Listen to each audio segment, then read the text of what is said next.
right. Trying to forge on. So last time we talked about the early developmental events, cleavage, and what arrives in the uterus is a blastocyst, as you can see here on figure 5, the blastocyst.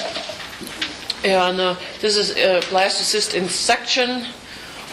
We talked about how the outer layer, the outer surface, the trophoblast is the one that forms the placenta, and the embryo forms in here from this inner cell mass.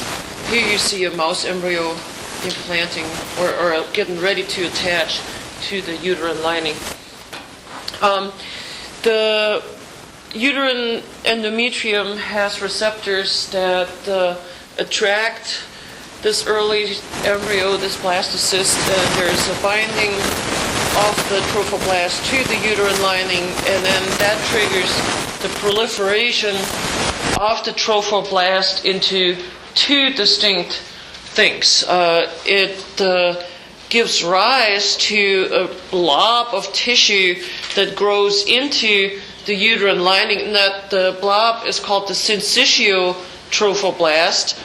And then the remainder of the trophoblast is called the cytotrophoblast. Cyto refers to cell, and the cytotrophoblast remains completely individual cells. The syncytial trophoblast is a large mass of nuclei where the cells, though, have lost all their cell membrane. So it's this big blob where there's no where there are no membranes, but making this into individual cells. So you had cell division where the nucleus divided, you had growth, but the cells never pinched off. So you get this big sort of mass that grows into the endometrial lining. And the implantation starts about, as I said, a week after ovulation. So it takes that long to go down. The attaching of the early embryo and this invasion by the trophoblast cells triggers a response in the uterine lining, kind of like an inflammation.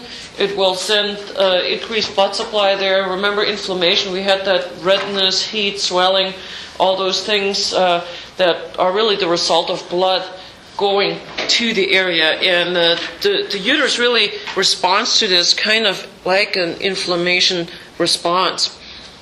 And the trophoblast sort of digests its way into the uterine lining. So it's like this foreign object trying to take residence.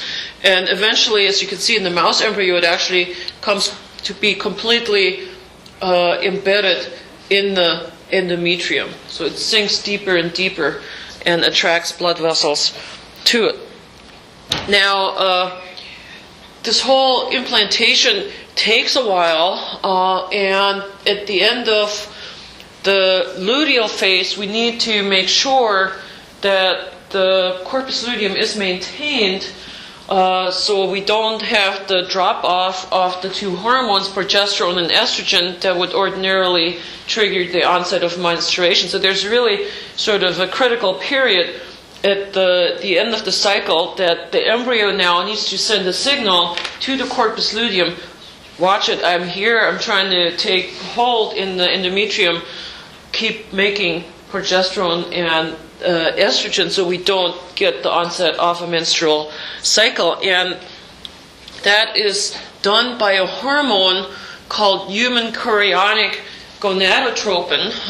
And here is a giant spike of this hormone. This comes from the embryo. By the trophoblast cells, they actually secrete this stuff. So as this embryo is arriving in the uterus, starting to implant, the trophoblast starts churning out large amounts of this human chorionic gonadotropin. And that gonadotropin, right, gonadotropin, talks to another endocrine organ, the ovary. It tells the ovary to keep the corpus luteum around. And often that's then called the corpus luteum of pregnancy, because it will then maintain the uterine lining and not shut down and not cut off those hormones, so you keep that endometrial lining going. And that happens just at the time when there's really that danger. You're coming to the end of that 2-week period where the corpus luteum is active.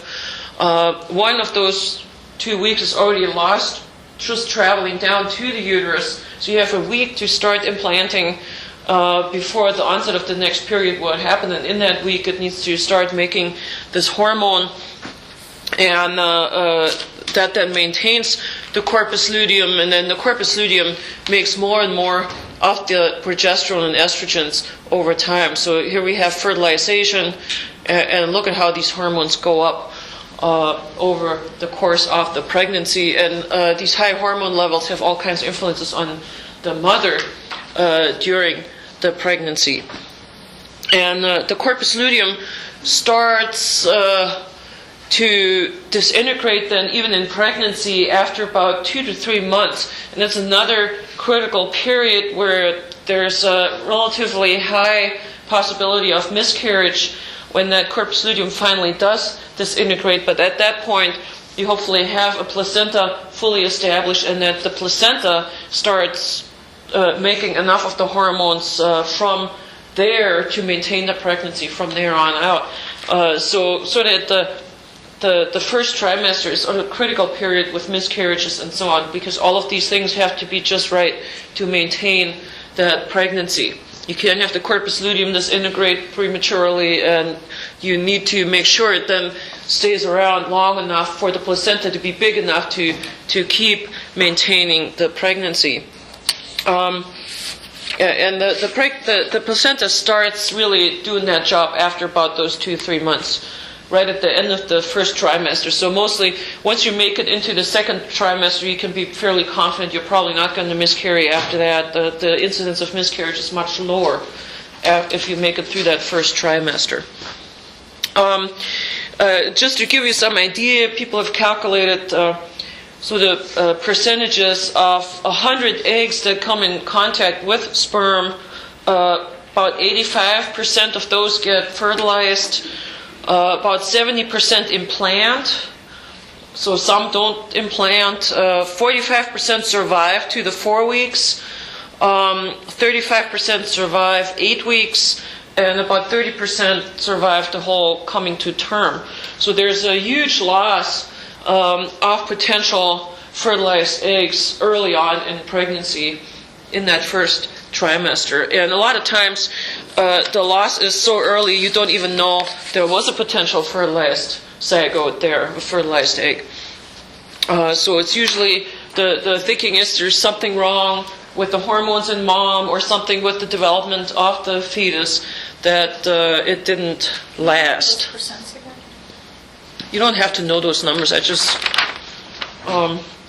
out of 100 eggs, 85 fertilized, 70 implant, 45 make it to 4 weeks, 35 make it to 8 weeks, and 30 come to term.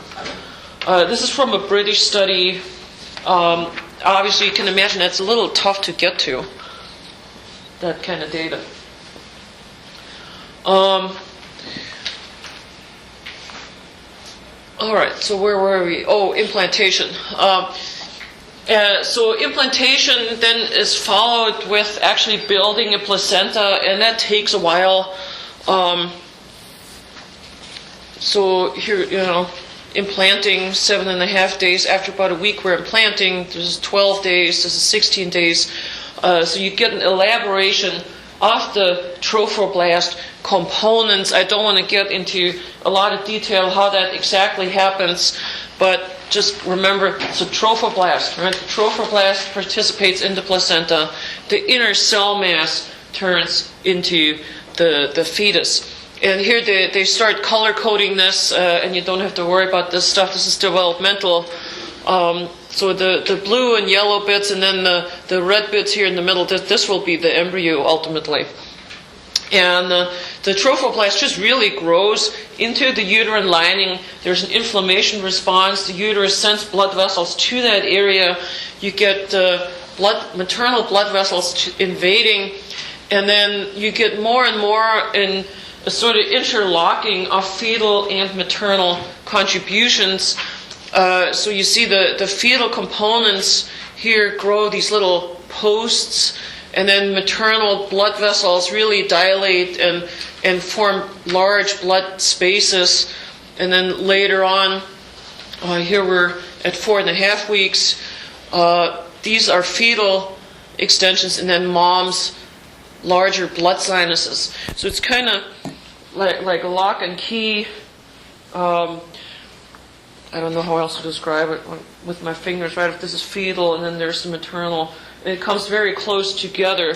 But there's actually no mixing of fetal and maternal blood. So this is 4.5 weeks. It's still very early. This is still completely pretty much in the wall of the uterus. But then as the embryo and fetus grow, they start obviously getting bigger, and they start protruding into the uterus some more and only get attached on one end. So this is 13 weeks, so we made a big jump here.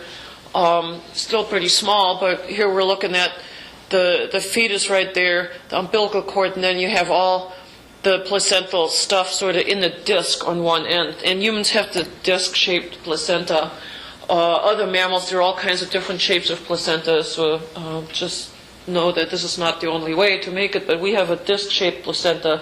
So the umbilical cord goes to that disc, and then in there we have fetal tissue. The fetal tissue bits of the placenta are these chorionic villi. So that's fetal material. This is genetically part of the baby. All of these chorionic villi, and then the maternal blood is on the other side. In the maternal part of the placenta, all this red stuff is maternal blood. And let me see. Okay, the next one. Here is a close-up of a couple of chorionic villi. So the baby at that point has formed the major organs that then just get elaborated. They grow bigger and make the connections that they need to make.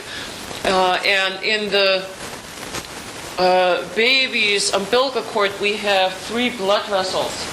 One is the umbilical vein. The umbilical vein is actually here in red because it comes from the placenta, and it takes oxygenated blood that is high in nutrients from the placenta to the baby. Okay, so the one umbilical vein from the placenta with high O2 blood and nutrients from the placenta to the baby. And then we have 2 umbilical arteries here in the blue color that come from the fetus and go to the placenta, and that umbilical artery blood is lower in oxygen, and it has waste products, nitrogenous waste, to be eliminated by mom's kidney, and so on, and carbon dioxide. So the blood going to the placenta is this in the blue vessels, low O2 blood, and it flows into these chorionic villi, which have a pretty thin wall, and gases and nutrients are exchanged with mom's blood across the thin wall of these chorionic villi. So we're picking up oxygen, we're dumping wastes into mom's blood, and then we're coming back with the red vessel nicely oxygenated, full of nutrients, and taking that to the growing baby.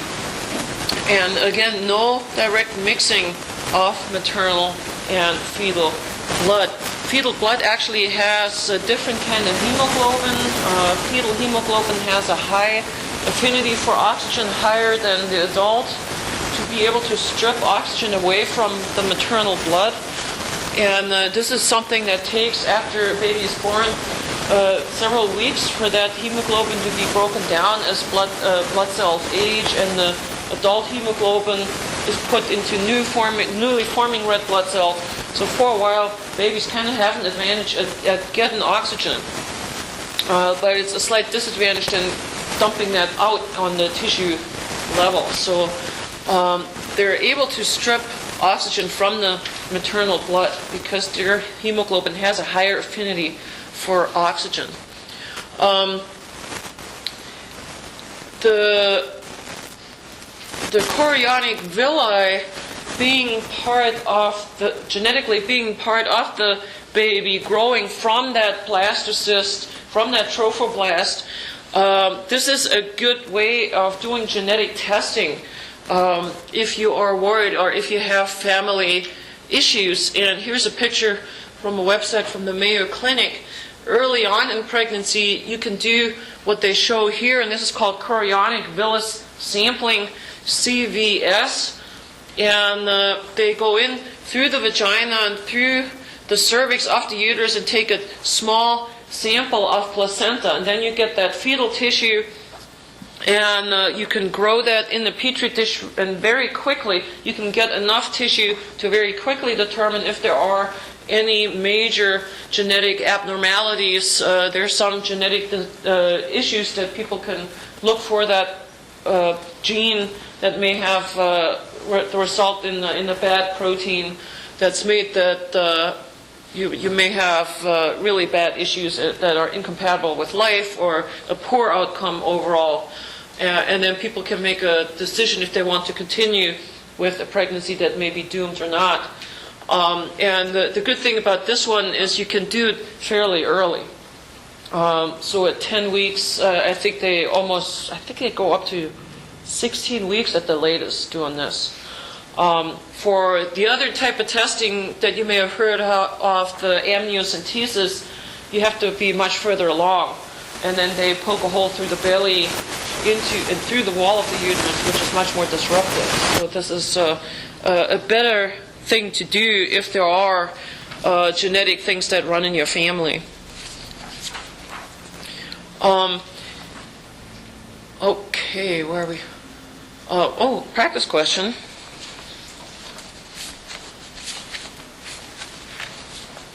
Corpus luteum. What's corpus luteum? The mature follicle, the part of the penis involved in erection, the part of the uterine tube, the structure formed from the follicle after ovulation. D, yes. I'll put the penis thing in there because there's corpus, right? Corpus spongiosum, corpus cavernosum. Keep those straight. I always ask which one is what. It's an easy question to ask. Which one has the urethra, right? Which one is it? Spongiosum. All right, good deal. We only have a little bit of time left. I can't believe somehow this year it went fast in the course. So I'm glad you're studying. Finals coming up. I know. Ooh, boo. Yes. I'm like, there's too much homework in the next week. One last thing. I'm skipping a whole bunch of development things. I simply don't have the time. What I did want to show you this is I talked about the fetal hemoglobin. Might as well show this one too. Mammals have kind of an interesting problem because the babies are developing inside a fluid-filled environment, so your lungs are not going to be functional, right? So remember your blood circulation, how you're sending blood one loop through the lungs, back to the heart, then you go through the body, back to the heart, then you go through the lungs, heart, lungs, heart, body, heart, lungs, heart, body, heart. That makes no sense when you're sitting in a fluid-filled sac in the amnion, in that amniotic fluid.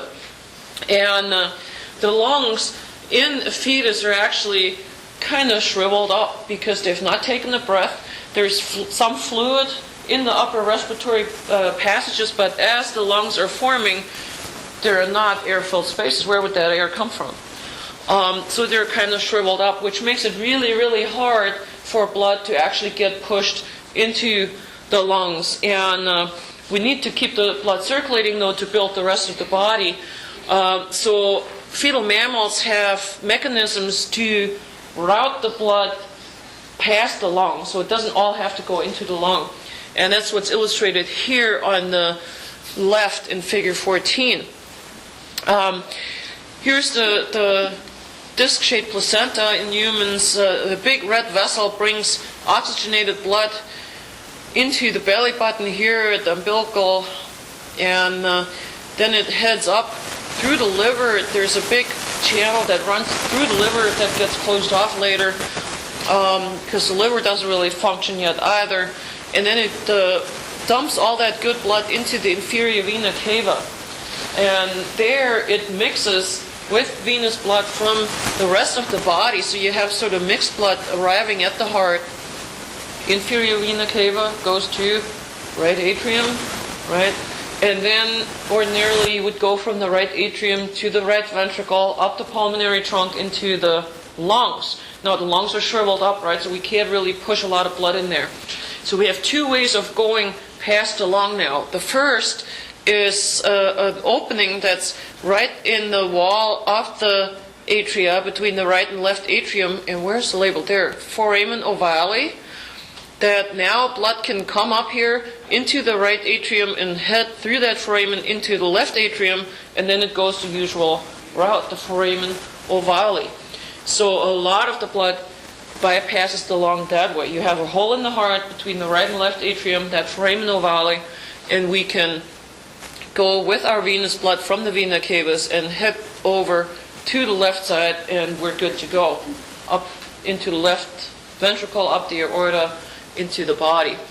Now, the blood that does make it down into the right ventricle will have to go up the pulmonary trunk, but there we actually have a second bypass. So ordinarily the pulmonary trunk splits into right and left pulmonary arteries to the lungs. Well, now we have a connection that connects the pulmonary trunk right to the aorta right there. It's called the ductus arteriosus. And so instead of going to the right and left lungs, most of the blood will head up and go from the pulmonary trunk into the aorta. So we have a second way of making sure not very much blood actually goes to the lung. And just a little bit, enough to keep it developing and all that, but not much else is happening. Then when the baby is born, there's a huge shock to their system. Cold, wet, clammy, very much not nice compared to being inside this nice warm fluid-filled sac. And they take that first breath and start crying, and with that first breath the lung inflates. So the doctors suction out their oral cavity, usually if there is fluid in their mouth, to make that easier, that they don't aspirate too much of it. But then they take that first big breath and they cry and they turn pink, and that lung starts functioning. Now it's a lot easier for blood to go into the lung, and instead of going through these bypasses. The first big rush of blood into the lung is probably through the pulmonary trunk, so it's heading up there now. It's easy to get the blood into the lungs. Then you'll get blood coming back out of the lungs, right? Before we hardly send anything in, there's nothing going to come out through the pulmonary veins. But now you get suddenly a lot of blood coming back on the left side of the heart. That increases the pressure in the left atrium enormously. Suddenly there's blood coming in, and that actually closes a flap over the foramen ovale. A valve closes, and over many weeks that will eventually grow shut in most people, but it's mostly held shut by pressure differences. And then the ductus arteriosus up here, for a while blood flow will actually reverse in there and go from the aorta down into the lung. Also because of pressure differences, so there's some recycling of blood going on that takes a little longer for that to close up, but eventually this will scar over and form this ligament, and that's still a part where you have a hard time dissecting the pulmonary trunk away from the aorta. And so you have very sudden changes at birth with that first breath. That hole in the heart closes up, in most cases anyway, and that the duct from the pulmonary to the aorta stays open a little bit longer. Blood goes the wrong way for a while, and then it closes up.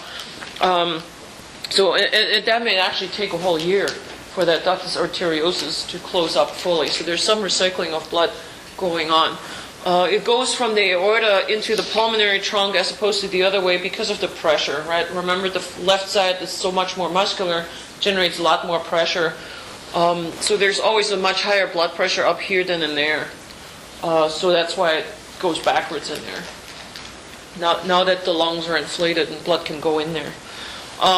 This is, when this foramen ovale doesn't close properly, is one of the ways when you hear people say my baby was born with a hole in the heart. When that doesn't close completely, sometimes that's okay. If it's just a small opening, they'll leave it alone. And as you grow bigger and your heart grows bigger, it becomes less of an issue, although it does seem to contribute to the incidence of strokes later on, because if you have a small hole there, that leads sometimes to clots. And then clots will travel and may result in a stroke. In some babies, it's so severe that they have to do surgery and close it up. There are also other developmental issues where you can have holes in the heart. It's not always that one. So there are also babies that are born with holes between the two ventricles, which is obviously more severe, as you can imagine. So a lot of those can be worked on. And sometimes if it's something like in the ventricle, they may do it before you're even born. So the surgery in the uterus, which has its risks, but also some pretty good outcomes nowadays. They do some fancy stuff, doing operations on babies while they're still inside mom. Okay, so this is kind of interesting, I'm hoping. The next thing I want to talk about is effects of pregnancy on mom. Obviously, everybody's pregnancy is going to be a little different. It's not all going to happen to everybody in the same degree, but there's still some generalities that we can talk about.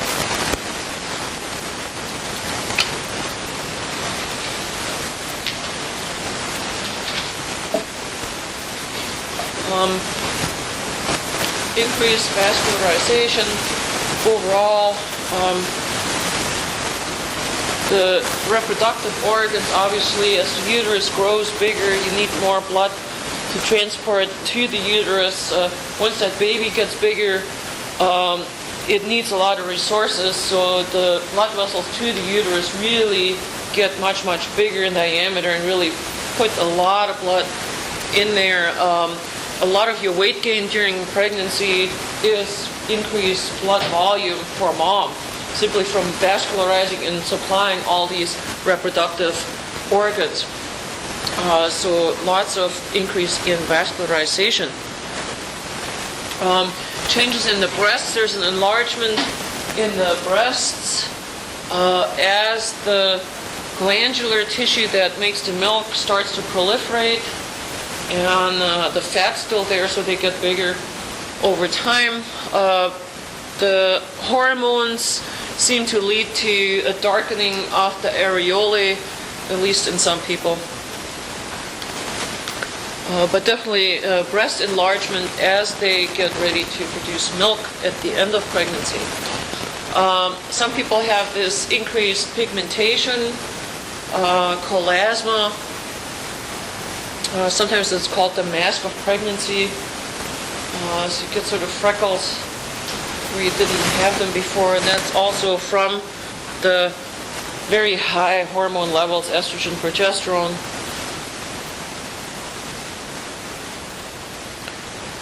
But most women with the high estrogen and progesterone levels also, if they had issues with pimples and stuff like that before, that tends to go away. Hair looks really great, grows a lot, and so there's not just negatives.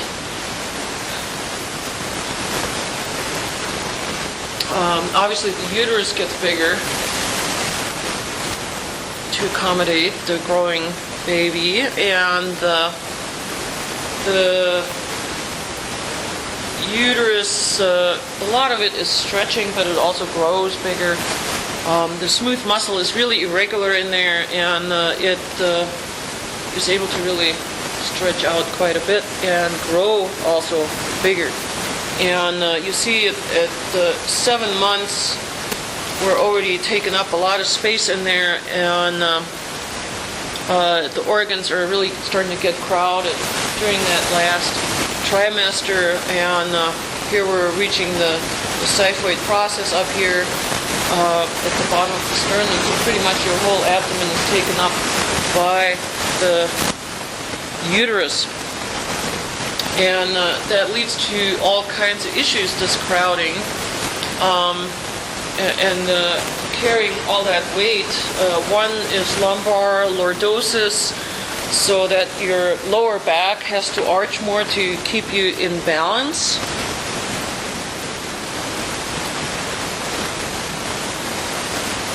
Lumbar lordosis. So here's a picture from a different book. Normally your spine has curvature, right? So the thoracic and lumbar curvature in the cervical. And this is your center of gravity is pretty much over your hip joints. If you were pregnant and you wouldn't arch your back any more than you weren't pregnant, then your center of gravity would be shifted way forward, which makes it very unstable to walk around. So having your back much more arched, and the lordosis is this lower back here, brings that center of gravity a little bit closer over your hips. It's still not perfect. When you're in your last trimester, it's still pretty easy to get out of balance, but this helps.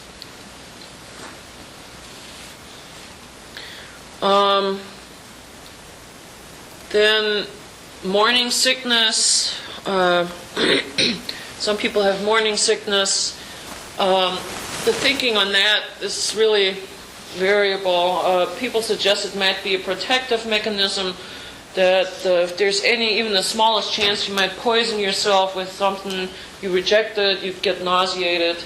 So that's what you hear with morning sickness. Other people say it's just sort of a side effect of the hormones. So I don't know, I never had any. So not everybody gets it. Then all of these relate to the crowding again, the increased frequency of urination. If you look at the cross sections, the uterus is on top of the urinary bladder, right? So the bigger that baby gets as you're walking around, it's just your urinary bladder is like a trampoline, and you have to go to the bathroom a lot more often, and there's less room for the urinary bladder to expand.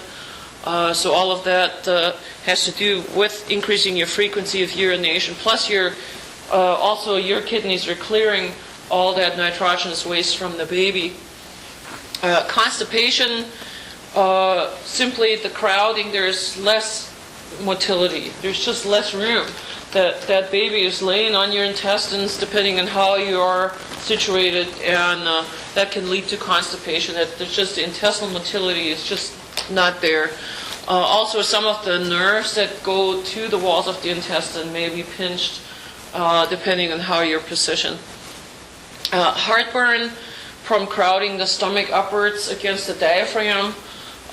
So a lot of women have heartburn, that there's acid regurgitating up into the esophagus. The varicose veins from pressuring the veins that drain the legs in the pelvic cavity, the femoral veins coming in.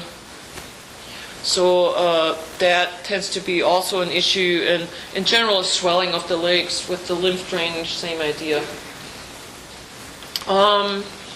Nasal congestion, I did have a lot of that from estrogen, probably, where you get stuffed up.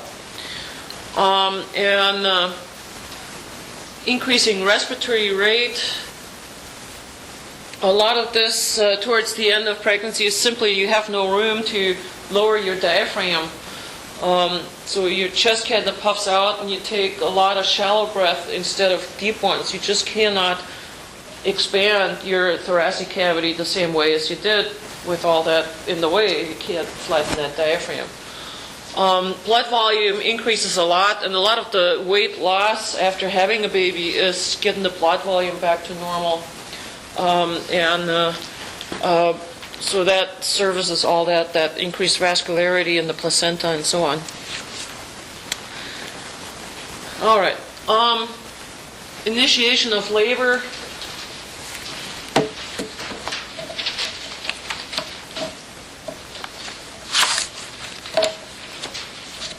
And that's usually within 2 weeks of the calculated due date. It's initiated basically by the placenta originally. The placenta releases a corticotropin releasing hormone.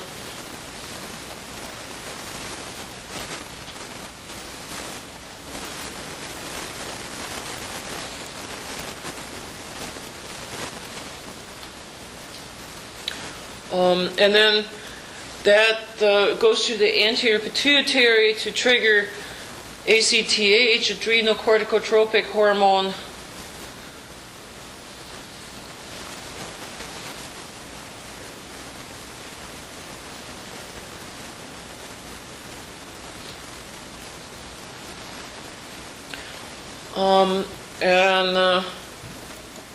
The adrenal cortex responds to that to produce cortisol and androgens.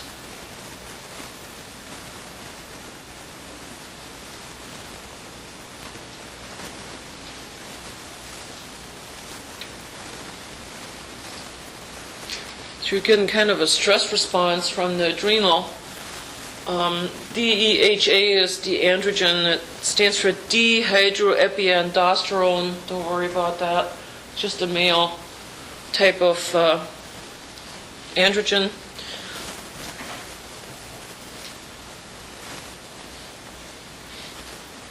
And then all the cortisol and androgen, the androgen gets converted by the placenta into very high levels of estrogen right there in the uterus.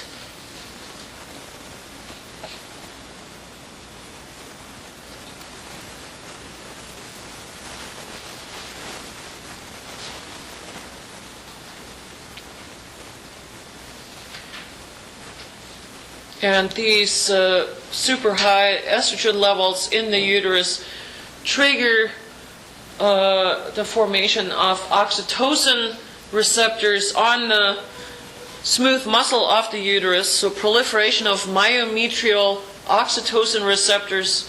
Myometrium is the smooth muscle of the uterus. So it's building oxytocin receptors, and the smooth muscle cells start making gap junctions and between themselves. And gap junctions basically will connect a whole bunch of smooth muscle cells so that they are completely coupled and they can work all as one unit.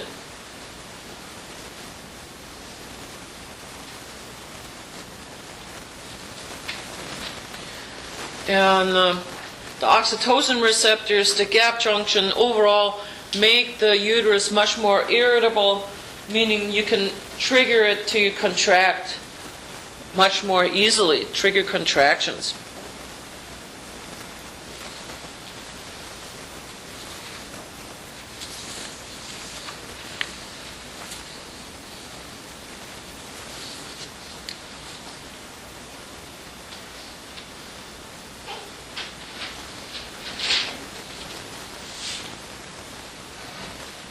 So at the end of pregnancy, the uterus gets prepared for labor by making it much more receptive to the hormone oxytocin that's involved in the onset of labor and connecting the smooth muscle cells so they can work in unison.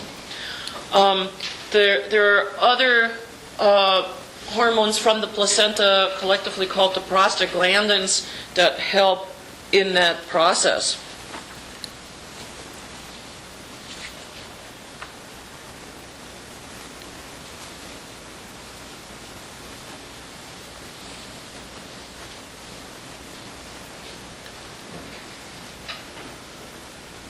Okay, so now the uterus is ready.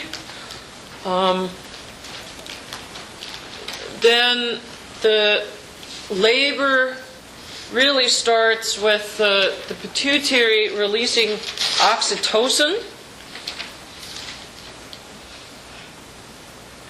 So the posterior pituitary starts releasing oxytocin. the uterus is full of oxytocin receptors, and that oxytocin binds to those oxytocin receptors and triggers contractions.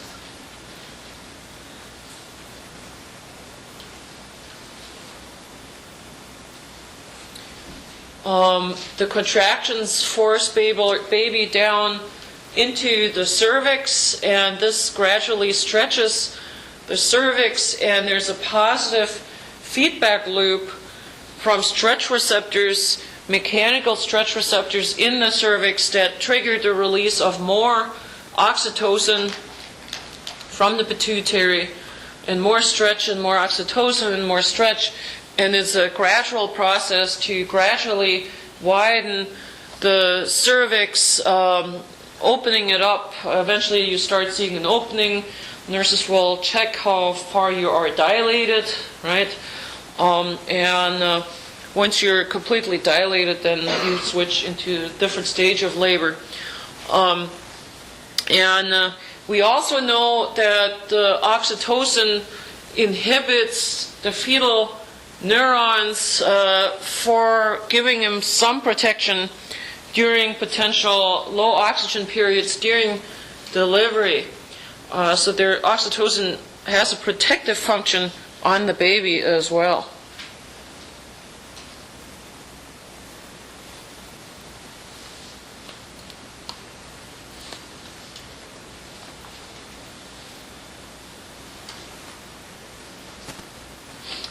And this oxytocin feedback loop doesn't stop until the baby is there and you drop the stretching part of it. There's also, in readiness to labor, there's also this stuff, relaxin.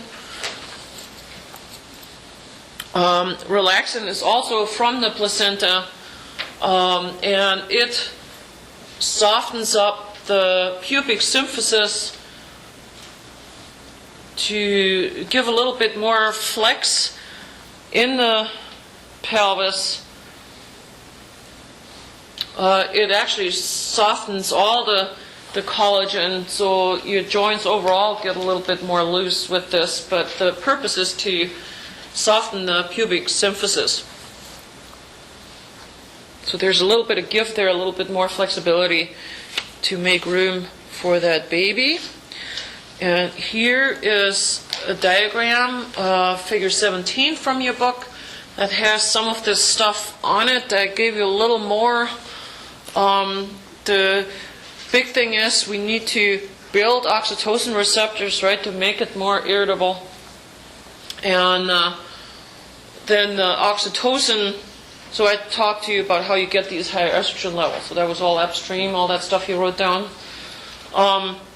The oxytocin from the pituitary stimulates contractions. You get the contractions, positive feedback, and you go through that cycle until the baby comes out, hopefully.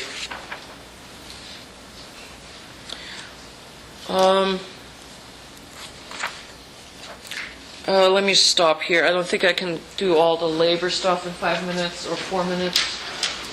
So we'll see you all on Wednesday.